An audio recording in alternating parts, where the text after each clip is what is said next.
Pemirsa, di tengah kondisi pandemi COVID-19 ada saja oknum nakal yang coba mencari celah keuntungan di tengah kepanikan warga. Seperti dua petinggi perusahaan di bidang farmasi di Jakarta Barat yang tega menimbun obat yang dicari penderita COVID hingga mengalami kelangkaan. Ulah culas pelaku terbongkar usai Polres Metro Jakarta Barat melakukan penggerebekan. Ulasan lengkap penimbun obat COVID ini tersaji dalam grebek on location. Tingginya permintaan akan obat terapi COVID-19. Favipiravir Kita nggak punya. juga nggak ada. Ini memang masih langka. Ada upaya mereka untuk merubah faktur pembelian obat ini. Benar ditemukan ada sejumlah obat yang ditimbun. BPOM ingin mengundang Zoom meeting untuk mendapatkan informasi stok obat. PT ASA tidak melaporkan kepada BPOM. Barang bukti yang kita sita sekitar 14.600 kapsul. Kalau dikonversikan itu bisa menolong sekitar 3.000 pasien yang terkena COVID.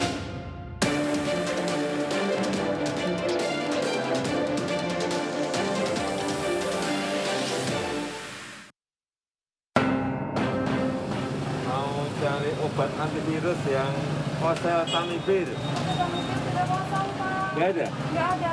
Kalau yang ini, yang favipiravir Kita nggak punya. juga nggak ada. Ini memang masih langka. Seperti Bapak Presiden kita mencari di apotek pun langka, apalagi di pasar pramuka ini. Karena saya ada catatan Pak Presiden, kita kan sudah ada yang online. Saya baru saja cek ya Pak ya. Misalnya untuk Favipiravir di apotek Kimia Farma Tajur Baru ada 4.900. Jadi memang kita memang perlu peran serta dari pemerintah untuk membuktikan bahwa barang itu memang masih ada atau barang itu memang sudah didistribusikan.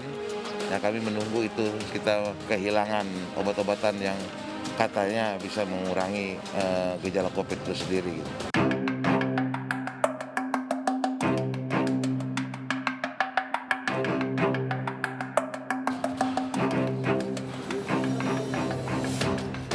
Pemirsa, melonjaknya kasus COVID-19 di Indonesia tentunya dibarengi dengan tingginya permintaan akan obat terapi COVID-19. Dan tepat di belakang saya, ini merupakan gudang penimbunan obat atau tepatnya di Kaving C8. Dari pantauan kami sebenarnya kalau kita lihat ini meskipun pintunya tertutup tapi tidak digembok. Artinya masih ada orang-orang yang bekerja di dalam. Karena informasi dari pihak kepolisian untuk gudang obat ini sudah beroperasi kembali tetapi dengan pengawasan ketat dari pihak kepolisian. Dan yang menjadi hal yang paling ironis adalah penimbunan obat ini justru dilakukan oleh perusahaan besar farmasi.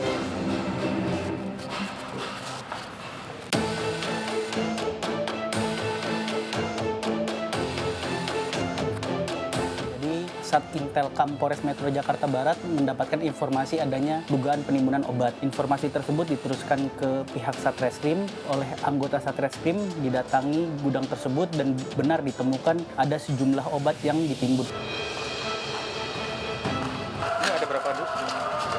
730 box. 730 seperti ini. Siap. Boxnya mungkin satu boxnya ini. Siap. Isi 20 tablet. Satu ini 20 tablet. Siap.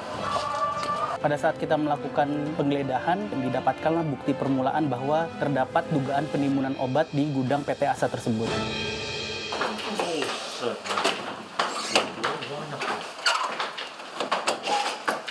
Banyak banget.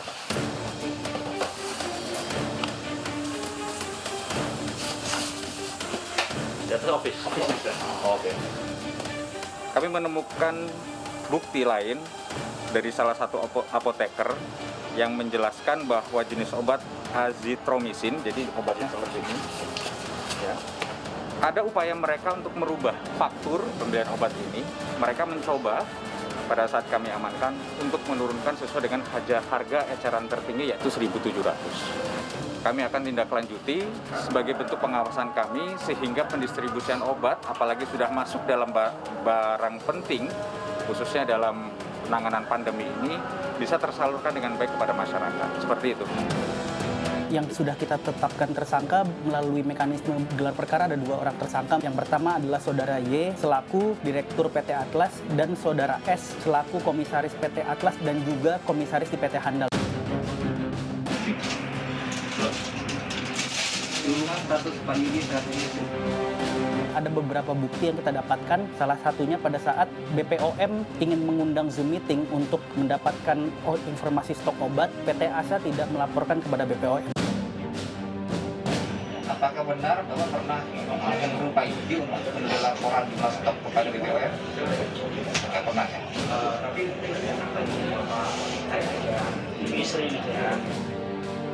Berdasarkan bukti-bukti tersebut, kita lakukan mekanisme gelar perkara. Akhirnya seluruh peserta gelar perkara sepakat untuk menaikkan 2 orang saksi ini menjadi tersangka.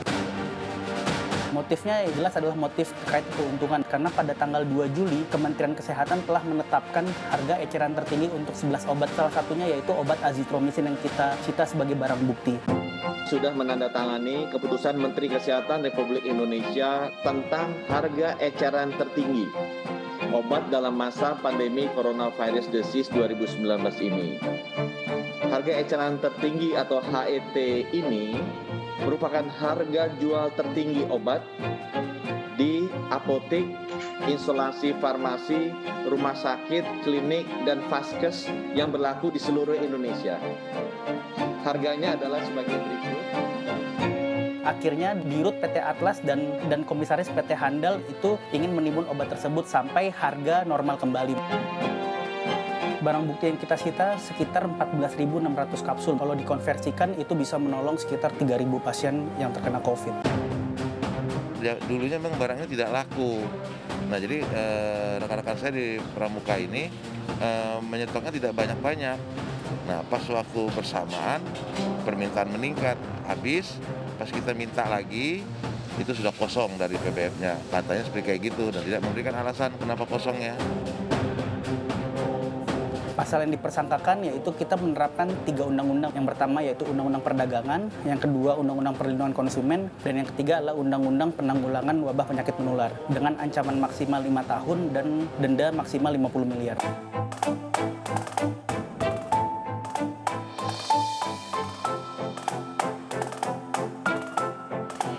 Di tengah kondisi sulit ketika bangsa dilanda pandemi, sudah sepatutnya kita sebagai sesama makhluk sosial ini bahu-membahu, gotong royong demi pemulihan bangsa.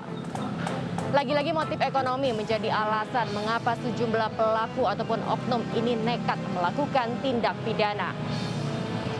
Apa yang dilakukan oleh pihak kepolisian dalam menangani kasus ini tentunya patut kita apresiasi karena berhasil menyelamatkan ribuan nyawa yang terpapar COVID-19.